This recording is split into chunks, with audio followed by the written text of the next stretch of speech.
Alright, video blog check everybody, Azrael here at I think it's better to do a sit-down vlog, no? Kasi parang matagal rin ako nawala sa aking YouTube channel at nag-travel ako ng 21 days. We went to Palawan, Siargao at Dinagat. Kaya nakita niyo yung mga content ko, no, sa aking YouTube channel. I try to post daily a vlog one shot per day, no? Parang kung saan destination man ako nandoon. At I'm just sharing some of my stories, yung mga napuntahan kong mga lugar sa Palawan, Siargao at Dinagat.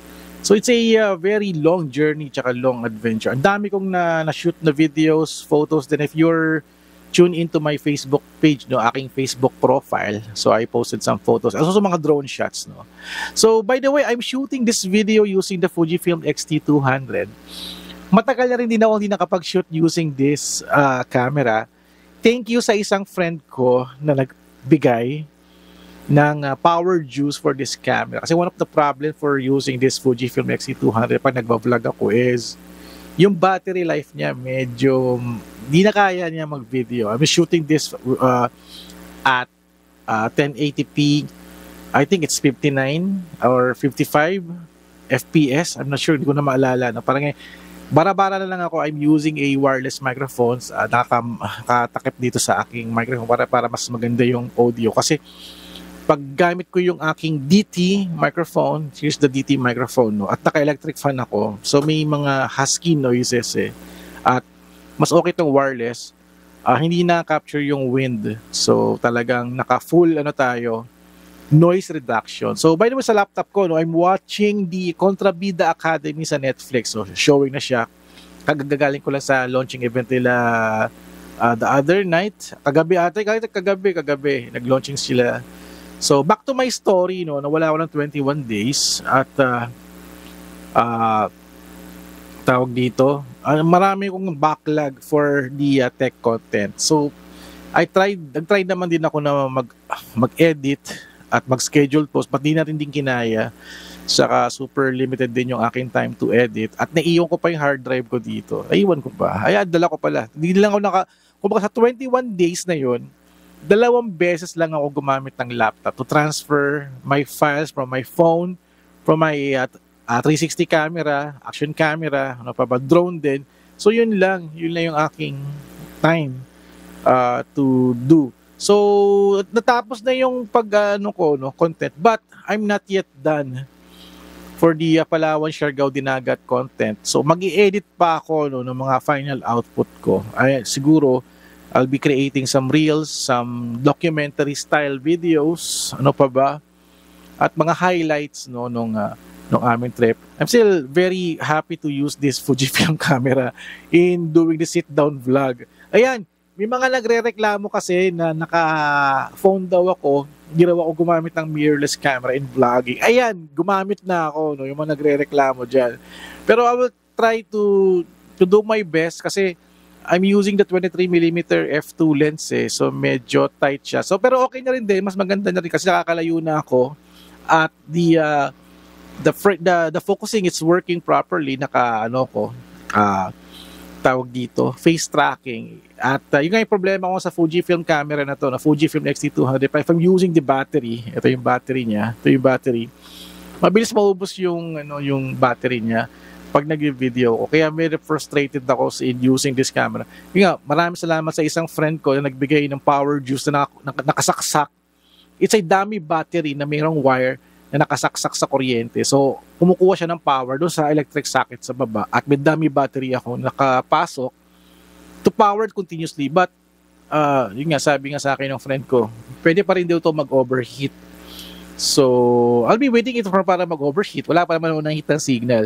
So, doing sit-down vlog. I'm not sure, no, if this will work, no, kasi kakapitan ko to ng kit lens and maybe shoot with this camera, no? Kasi namimiss ko lang gumamit ng camera and doing video content. Baka magkaroon tayo ng changes. Pero di bali na kung bumalik ako sa smartphone, I'm using the Oppo Reno 13 in all of my unboxing, vlogging, sit-down vlog for that, no? So, for Fujifilm, medyo new challenge sa akin with this new setup na na may dami battery na nakasaksak sa kuryente. So, wala na akong worry to do a very fast content.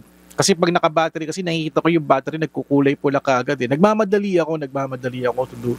Hindi siya pwede for my unboxing kasi kukulang. So baka ibalik ko yung kit lens. I'll try to shoot it with the mirrorless camera na. O yan na, balik tayo dito. I will practice this para masanay tayo, para maganda na yung video natin. Also the lighting. May mga bago akong ilaw dito, si Amaran. So hindi ko pa alam paano i-set up. At yung friend ko kasi pinasponsor niya ako kay Amaran to have a desktop table stand. Pero wala na rin akong balita din kung tuloy ba yung collab namin with Amaran. Pero bahala na. Kung wala, I'll just do it yourself setup. I will try to use the new lighting kasi meron ako ditong ilaw from the pandemic pa to. Itong ilaw is from friend namin si Gab Hornacion. Tapos may ilaw ako, may ring light ako dito sa kaliwa na galing kay Jeman. So maraming salamat kay Jeman for the latya kay Gab Hornacion. Buhay pa yung ilaw mo dito, pre. So, pero nga, as suggestion ng friend ko, I'll be using the Amaran next time. It's a LED thing, LED light. So mas maganda yung setup niya, mas maliwanag. And very impressed ako with this Fujifilm, no? So it's a 23mm, so medyo sharp siya. So kailangan kong lumayo ng konti. Pag lumalapit ako, lumalabo kasi it's very so ganito yung setup natin. Naglinis na ako ng studio kasi 21 days ako nawala. Nire-reorganize ko pa yung sarili ko to go back to normal kasi jumping from a travel content creator tapos nag-tech ako, tapos nakarang araw launching event ni Netflix, yung Contrabida Academy. Entertainment naman tayo. So, grabe. At meron tayong mga bagong gadgets dito. I have new 2 microphones. Oh my God. Actually, may isa pa akong microphone na wireless. So, 3 wireless microphone na meron na tayo dito. Hindi ko pa na-unbox yung 3 na yun, but siguro i-balance ko na lang kung paano ko sila gagamitin kung ano yung okay. Kasi I want to leave this Full-Line X5 microphone here at home. Gagamitin ko yung ibang microphone pag nasa labas ako kasi syempre baka mawala or masira. So nire-reserve ko yung battery from for home use na rin din. So ayun, abangan nyo lang yung content ko, no? Gumawa lang ako ng konting update para makausap ko kayo. At maraming salamat sa suporta, especially din sa inyong lahat, no? Yung mga kakasubscribe lang. So hi guys, I'm Azrael Curadilla. A blogger, YouTuber, content creator for lifestyle, travel, food, and tech. So, yun yung mga content na ginagawa ko here in my YouTube channel. So, gumawa na rin ako ng ito para makausap ko naman kayo, no? At gumagamit na tayo ng mirrorless camera in doing a vlog, no? So, hindi ko alam kung paano tayo makakarating with this new setup. Kasi pag ganito kasi I need a bigger tripod eh. Kung gagawa ko ng mga video shoot na nag-unboxing na hindi nagmi-misfocus yung camera. Siguro for the sit-down vlog, we can do this para at least maganda yung quality. Kasi may mga nagre-reklamo kasi naka-phone daw ako palagi. Binabasa ko daw yung mga text specs, which is, binabasa ko naman talaga. Huwag tayo maglokohan for reading the text specs, no? At least hindi ako magkakamali. At syempre, babasahin nyo rin yung nasa slides ko, no?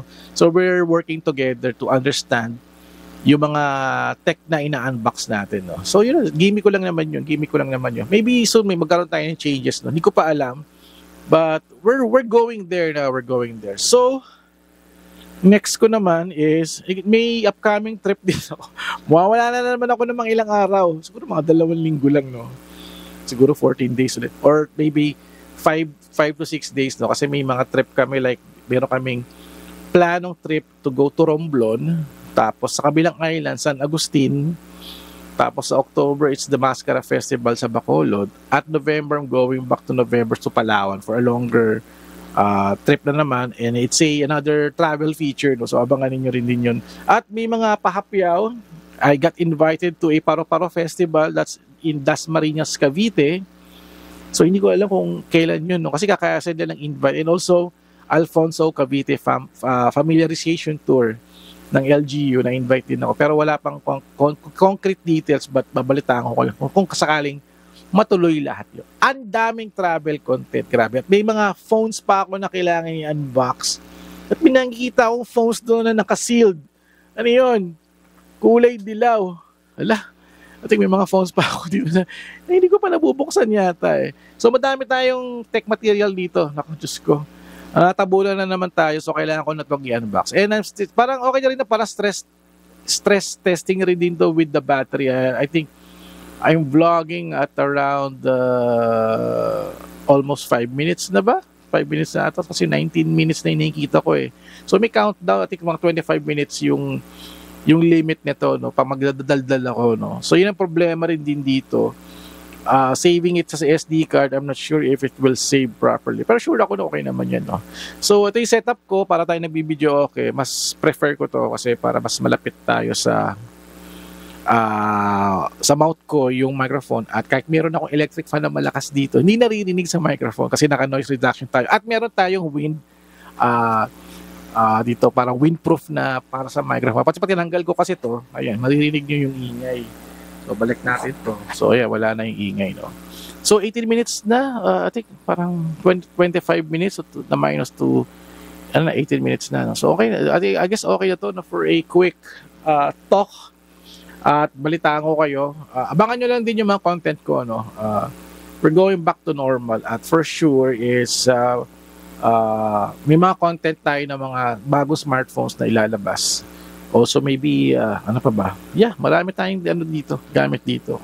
Also new cameras na rin din.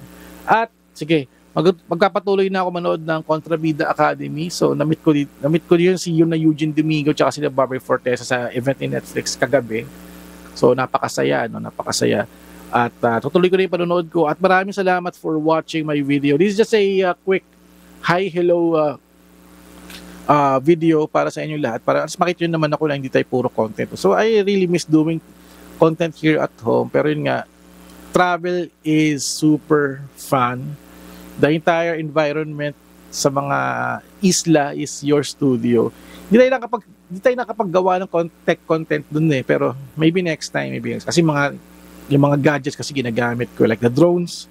Abangan nyo, may bago tayong drone na gagamitin.